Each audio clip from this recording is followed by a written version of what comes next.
We may as well get started. Thank you so much for joining us. My name is Liz Webb. I'm the International Sales Manager here at Coral Expeditions. And we also have our guest lecturer, Dr. Gary Shapiro, joining us from the United States. And he will be on board the voyage in the wake of the Makassans in January next year. Just to give you a bit of background about Coral Expeditions, in case you are unaware, we've been operating for over 40 years and we have one single purpose in mind, and that is to take small groups of like-minded explorers to remote places in and around Australia, providing them and showing them a warm Australian hospitality. We are definitely the expedition experts, being able to get around with either our kayaks, our zodiacs, or our tender explorers as we go through, but we take you to those small, unique, remote places as we go through, and we get you closer to the people, the culture, and the history of where we go to. As I've just said, we discover the remote and unique destinations. We get to spend more time ashore, and we engage with local communities and cultures. Having the ability with the shallow draft of our vessels means that we do get that closer to the shoreline, and we spend more time ashore. At times, we have at least 2 shore excursions every day. We share the expert knowledge of our expedition crew and our guest lecturers like Dr. Gary Shapiro. Some of our expedition leaders have been with us for over 20 years, plus our expedition crew. So it's with their expert knowledge, we're able to showcase the beautiful destinations that we travel to. It is a warm Australian relaxed atmosphere on board. It's all inclusive. So being able to go and have a beautiful cup of coffee or cup of tea early in the morning, take it out onto one of the vista decks that are around the ship, you can go through there. Going up and visiting the captain and having time with him of a morning or during the day and learning how to navigate through the waters that we go through, or having a beautiful sparkling wine afternoon tea on one of the remote beaches served by one of our smiling crew members, or just spending time on your own as you take in all of the beautiful scenery that we travel through too. I'll just go back a slide there. Sorry about that. Where's it gone? There it is. What makes it so unique about Coral Expeditions is that we do have our safari jeeps of the sea, and these are our explorer tender vessels. As you can see from the top left-hand photo, our guests are transferred from the ship, or the mother ship as we like to say, across to the shore. We put the ramp down at the front and our guests disembark the ship with the aid of our expedition team or our guest lecturers to guide them across to begin their shore excursions. The ease of transiting from the ship to the explorer tender is so easy. You can see in that top left-hand photo, the guests walking across the ramp as they go through. That is then lowered by a hydraulic lift down into the water. The platform sits underneath the water and that explorer tender starts floating, and then you start your shore excursions. They are fully covered. We do have clears. They're the plastic sides that drop down on the side to help protect you from any inclement weather. But having it fully covered protects you from the sun in the areas that we go to. Okay, but it's just so easy. There's to be able to do your shore excursion with the comfort of being able to hear our guest lecturers and our expedition team. They have the audio visual or the microphones and all that set up in there. They have it nice and comfortable, easy to go through. We take fresh water on board as we go through. At times we've even had sparkling wine on board as we're watching the sun go down. But what's even better is that there is a comfort toilet on board, so you don't need to go behind that tree when you're doing a shore excursion. We also do utilise our zodiacs where possible. At most times they are with us on our shore excursions, and sometimes they're better vessel to be able to get into the nooks and crannies of the places that we go to, closer to the reef systems as we go along, or we use these for our diving and snorkeling opportunities. In the wake of Makassan, We will have some swimming and diving opportunities. Diving is an optional extra that you can arrange and do that all on board once you get on board. Our snorkeling equipment is provided complimentary, and once you've boarded and got all your fin, your mask, and your snorkel, that is yours for the duration of the voyage. Now, in the wake of the Makassans, you will be on board the Coral Geographer. We built her and took on delivery of her in March 2021. She has 60 twin-share staterooms, accommodating 120 guests. There's plenty of room to move around. We have the promenade deck, which allows you to walk all around the outside of the ships. But one of the best things about Coral Expeditions is that they are all outward-facing rooms. So you're always going to get a view from your stateroom. But you're not going to be in your stateroom for the duration of the voyage. You're going to be out exploring the beautiful wonders of Komodo, Padar, Palau, and not Palau, sorry, Sagori, as we go through and taking it all in. So you'll be outside learning and listening and experiencing the places that we take you to. Now, enough from me. I would like to welcome Dr. Gary Shapiro to take over to tell you about our 14-night Makassar to Darwin voyage that departs on the 9th of January from Makassar. Thanks very much, Gary. All over to you. Thank you. Thank you so much, Liz, for that beautiful introduction, setting this whole thing up. I'm really excited about being a guest lecturer aboard the Coral Geographer. This will be my return to Coral Expeditions. I was very privileged to have helped out in 2016. And so, you know, it's great to come back and be part of the team as a crew member and to explore this part of Indonesia. And I've been involved in Indonesia for 46, 47 years. Mm-hmm. So quite a long time. And could you tell us what you actually do in the areas? Because I know you in part with the orangutans. Yes, I'm probably best known for the work I did in Indonesian Borneo back in the late 1970s. I actually taught sign language to some of the ex-captive orangutans. Oh, wow. And you know, nobody's ever done that before, and it's probably impossible to do that now. And so I'm really excited. My book's coming out next month, Out of the Cage, which will be a kind of chronicle my 50-year love affair with orangutans. And so, you know, I'll be joining this group after doing the trip to Borneo. And so, yeah, it's going to be fun to be part of two expeditions with Coral Expeditions.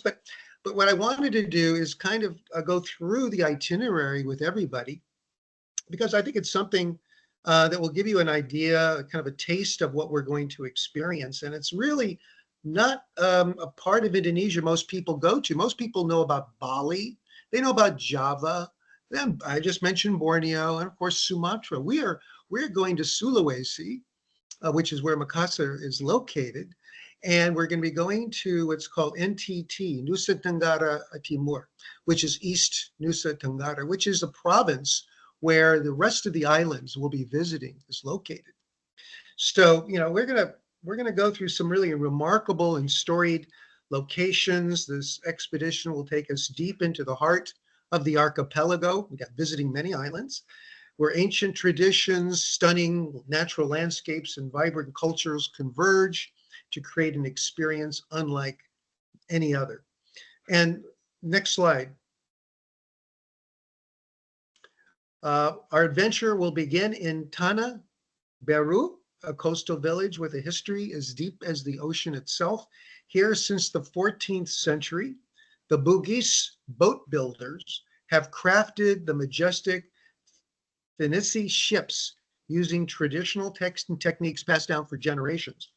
These masterful craftsmen use no nails, only wooden pegs, and sheer skill to construct vessels that have sailed the seas for centuries.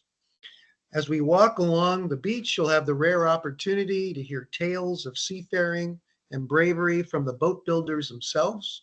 You'll have a chance to maybe climb aboard one of these ships and marvel at its size and intricacy of construction. It's a true testament to the enduring legacy of the Bugis people who really not only come from Sulawesi in this part of the world of Indonesia, but have traveled to Borneo and many, many other the islands and really across the archipelago as sea traders. Okay, next slide, please.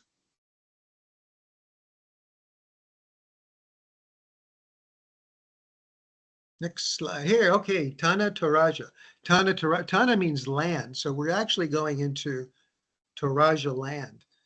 They call it the land of the heavenly kings.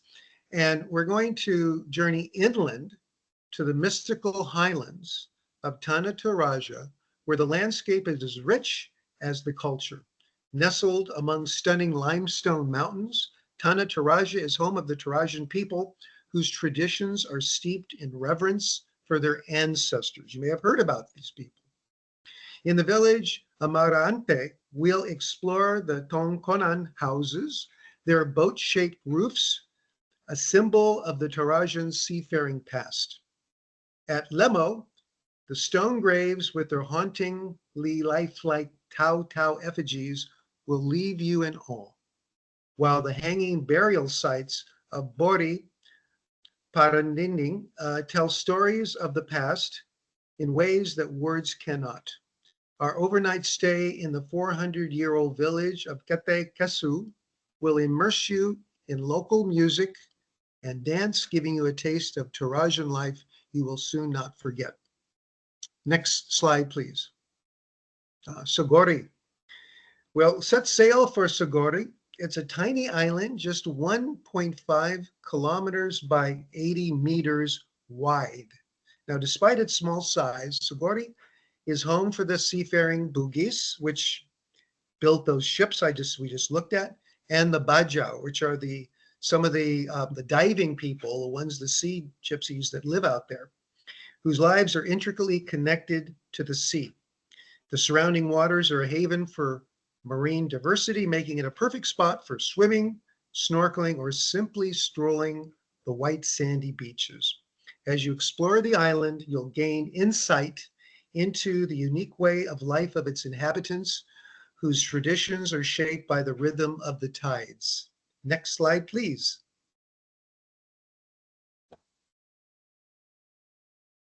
All right, this is a mouthful.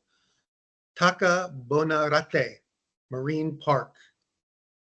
At this marine park, you'll be greeted with a vibrant dance performance on Tinabo Island, setting the stage for a day of cultural immersion.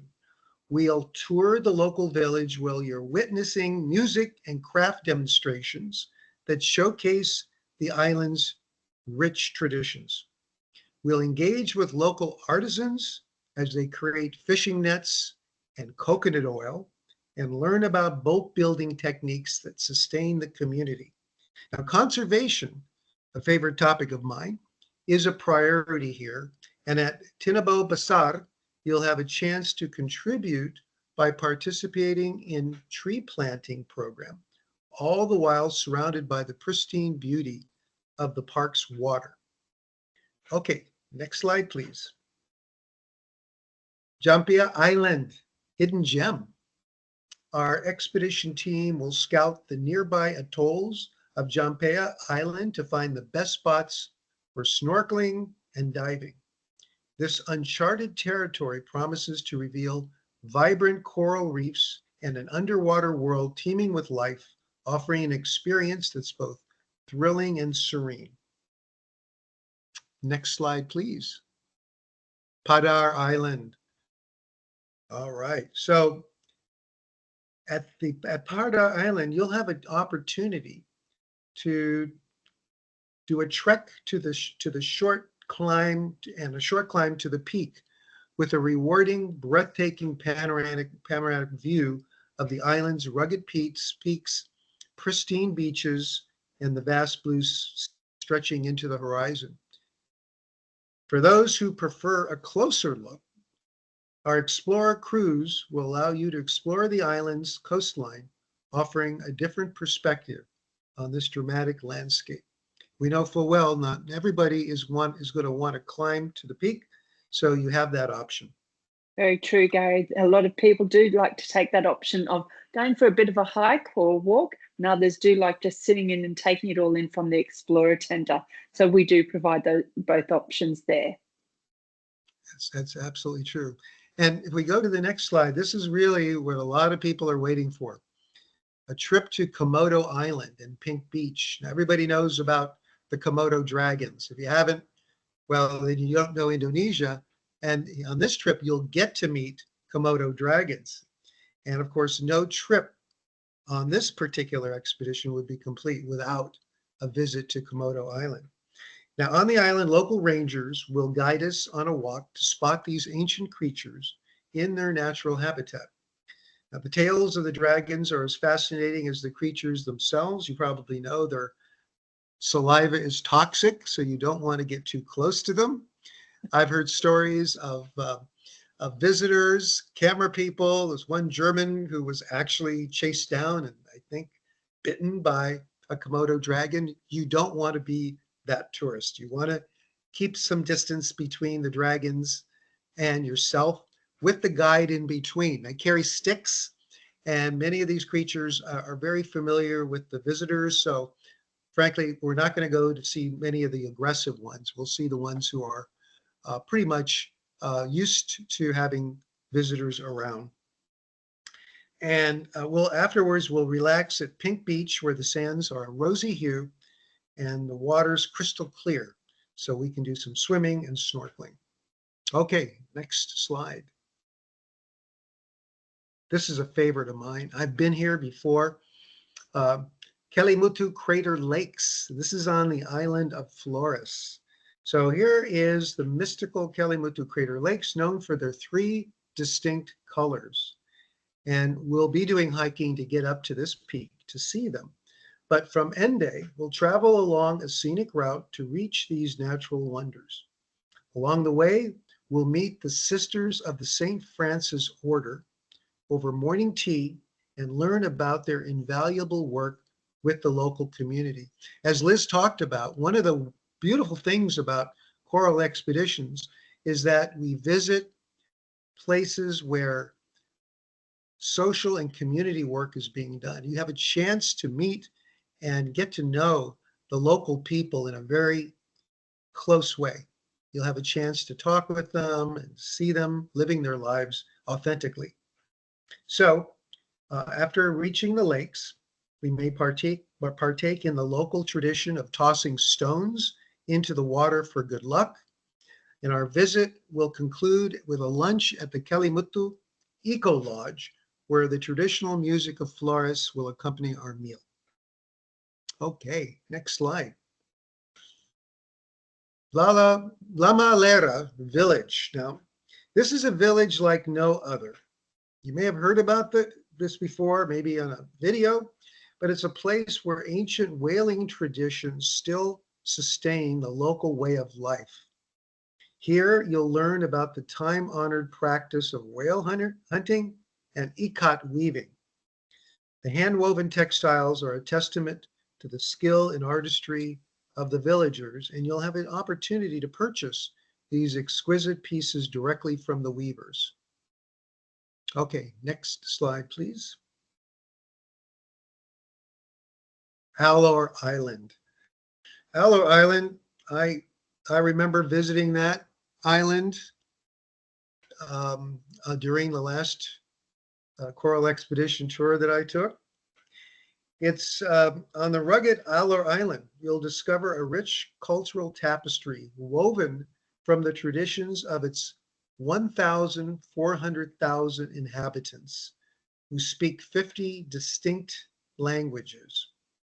Our visit includes a stop at the open-air Kadalang Market, a treasure trove of local produce and crafts. We'll also explore the Museum of 1,000 Moko. And if you look at that picture, you'll see the Moko. Those are the drum-like objects sitting at the base of the tree. And these are made out of brass, and they have been buried on the island for centuries. And they're frequently hidden there, kind of like they put them in the bank, and then they're dug up and they're used as a unit of currency by the local people. And so you'll have a chance to see the mokos and experience the warmth of a traditional village where we'll be welcomed with the ceremony Lego dance, which looks rather fierce, but it is a rhythmic and a vibrant expression of Alor's cultural heritage. Next slide, please. Tablalong Bay. This is our final destination, the serene Tablalong Bay in Kupang. Now, Kupang is in West Timor. It's part of Indonesia. And here the bright harp-like sounds of the sasando instrument will serenade us in a beachside performance that captures the soul of the island. And as the sun sets on our journey, we'll take a moment to swim or snorkel in the tranquil waters, reflecting on these incredible experiences and memories that we've gathered along the way. So everybody who's listening, this expedition is just not a journey across islands. It's a journey through time, culture, and the diverse natural wonders that make Indonesia a true paradise. So I'm looking forward to this, and I hope you are too. That concludes my presentation. Maybe, Liz, you can talk about the Sea Day. I certainly can, and thank you very much, Gary. Now, Gary has wrapped up, say, a 14-day trip in quite a short amount of time. But don't forget, by the time we get out there and we go exploring, we go and visit the communities and the villages, we go and swim and snorkel and dive, go for a hike. And at times we're doing at least 2 shore excursions to some of those places twice in that day. So we'll be back and forth, or we'll be overnighting in those ports. So it will fill up the 14 nights. But on the last day, it is a sea day as we return from Sulawesi or Indonesia back to Australian waters and arrive in Darwin. Now, as we have a sea day, we do arrange for other activities on board. There'll be more presentations and lectures, time for you to chat with Gary and our expedition team and our other guest lecturers. Go and do an engine room tour. Go and do a bridge tour. Have a wine tasting event that we do, or just sit back, read a book and take it all in and get ready for your next voyage with Coral Expeditions. We arrive into Darwin and early in the morning, and we will be disembarking soon after. Airport transfers or transfers to your Darwin hotel are included. You just need to let our person know where you would like to be dropped off. You will also have the clearance. So coming back in from an international port, you will need to have your passport readily available in your hand luggage for the immigration people as they come on board to process you back. That sounds terrible, process you, welcome you back into Australia. So they will be there. Our Darwin or Northern Territory immigration people will be there waiting for you. So there are activities to do on board, or if you, like me, you just want to take it all in and reminisce about where you've been, what you've done, catch up with your newfound friends on board as you're going through, and also plan on your next journey as you get ready to disembark in Darwin. Now, that is the end of our presentation. If you've got any questions, so please bear with me. I'm about to go back into an area so I can see where the questions are as we go through. But if you've got any questions, please do put them in that Q&A area, and Gary and or I will be more than happy to answer these for you.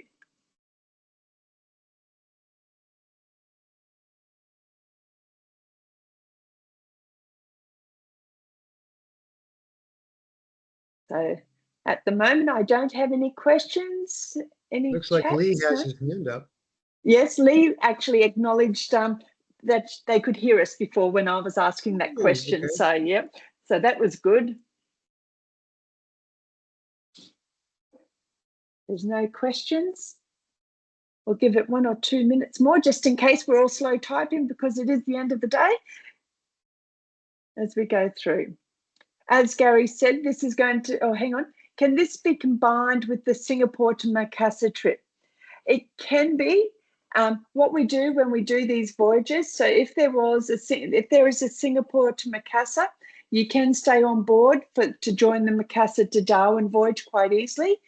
Guests will have that's what we call an adjoining cruise, and you will receive a 10% saving going across to the adjoining cruise. And if you are a new Explorer Club member or one of our Explorer Club members that has returned, your new voyage or your honour, your benefit as an Explorer Club will be provided for you as you go through. Now, if you're a travel agent who is listening with us now, that will also be able to be done within the booking for your clients, and you just need to let us know, and our reservations team will be able to process that booking for you. Thanks, Sue. Appreciate that question. Maybe I can also just mention that along with myself coming on board, my wife, Ingriani, she'll be joining the cruise as well, and will be providing yoga exercises and sessions for our guests, both on top of the ship and also in other parts of the ship during the cruise. So it'll be fun for people to and she does therapeutic yoga. So it's not really very strenuous. It's really to keep people flexible and to help them recover after a long trip on our expeditions. Okay, thanks. Thanks very much, Gary. That would be great, because along with the gym, we do have that there, but people do like just to be able to stretch and unwind and get their body moving, because it's very important. I've been doing yoga and Pilates for a while now, just to make sure I stay nimble. We've just had a question wondering what the weather is like at that time of the year. So in January, Gary, are you able to provide that? I know it will be a little bit warm because it is a tropical destination. Correct. Could you provide some further information? Well, what I can tell you is that during from November into like March or April, it's kind of the wet season. But we're actually in a drier part of Indonesia, especially in Nusa Tenggara, Timur, East Nusa Tenggara. When we go to the islands away from Sulawesi, it'll be much drier. And so even though it's still in the rainy season, we'll have fewer rain events, maybe days where it won't rain at all. So yeah, it'll be wet, maybe up in Sulawesi in the Makassar area, but less so down south. Thanks so much for that question, Pamela. Any more questions from anyone? No, it doesn't look like it. Oh, well, I'd just like to thank everyone, and especially our guest lecturer, Dr. Gary Shapiro, who's called in from the States. It's a bit of a late night for him, but thank you so much. Everyone, we look forward to welcoming you on board this voyage or any of the other voyages that Coral Expeditions does offer. So thank you so much, and we'll send this out in the next coming days, so you'll have a copy of it to watch at your leisure. Have a lovely afternoon. Everybody on board. Thank you. Bye. Thank you.